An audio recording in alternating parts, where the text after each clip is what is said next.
पर मुस्लिम देशों के संगठन ओआईसी को भारत सरकार ने एक बार फिर घेर लिया। रामनवमी पर भारत में कुछ जगहों पर हुई हिंसा की घटनाओं पर ओआईसी ने टिप्पणी की थी, जिस पर बड़ा विवाद शुरू हो गया। और भारत के विदेश मंत्रालय ने ओआईसी को भारत विरोधी ताकतों से गुमराह संगठन बता दिया। ओआईसी ने इस बार भारत के आंतरिक मसलों को छेड़ने की गलती कर दी।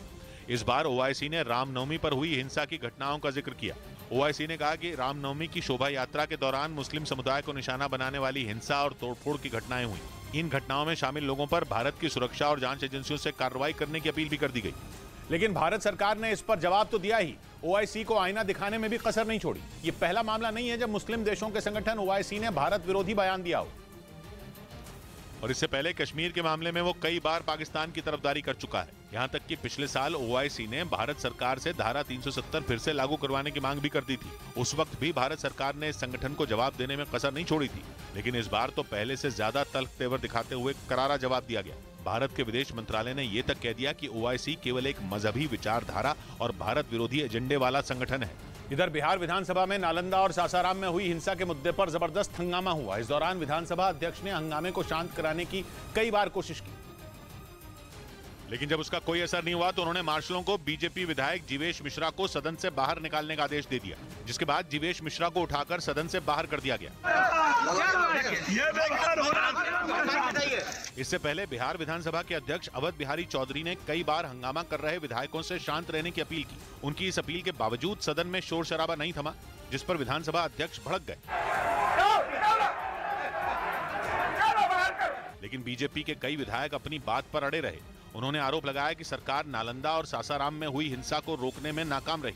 इन दोनों जिलों में रामनवमी के बाद से ही लगातार हिंसा की खबरें सामने आ रही हैं, जिस पर बीजेपी ने मुख्यमंत्री नीतीश कुमार से जवाब मांगा। वहीं बीजेपी विधायक और नेता प्रतिपक्ष विजय कुमार सिन्हा ने सरकार पर हिंसा भड़काने वालों को बचाने का भी आरोप लगाया और साथ ही ये भी कहा कि सरकार विपक्ष की बात नहीं सुन रही है। नेता प्रतिपक्ष की बात पूरी होने के पहले माइक बंद कर देना तो परंपरा नहीं है। बीजेपी के इन हमलों का मुख्यमंत्री नीतीश कुमार ने जवाब दिया। कहीं कुछ है ही नहीं, ये कुछ न कुछ अंदर से इधर उधर किया, तो उस सब पर भी जांच हो रही है। इस मुद्दे पर बीजेपी विधायकों ने विधानसभा के बाहर भी प्रदर्शन किया।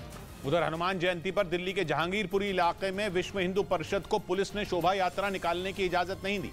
पुलिस ने उन्हें कानून व्यवस्था बिगड़ने का हवाला दिया और हनुमान जयंती पर वहां शोभा यात्रा निकालने की अनुमति नहीं दी। कुछ दिन पहले रामनवमी पर भी पुलिस की इजाजत के बिना वहां शोभा यात्रा निकाली गई थी। ऐसा दोबारा ना हो, इसलिए पुलिस ने जहांगीरपुरी इलाके में सुरक्षा बढ़ा दी। उन्होंने वहां फ्लैग मार्च भी निकाला। वहीं पश्चिमी मीडिया के मुताबिक यूक्रेन से जंग के बीच पुतिन के एक और खुफिया महल का पता चला है। दावा है कि पुतिन का यह खुफिया ठिकाना मिसाइल डिफेंस सिस्टम से लैस है।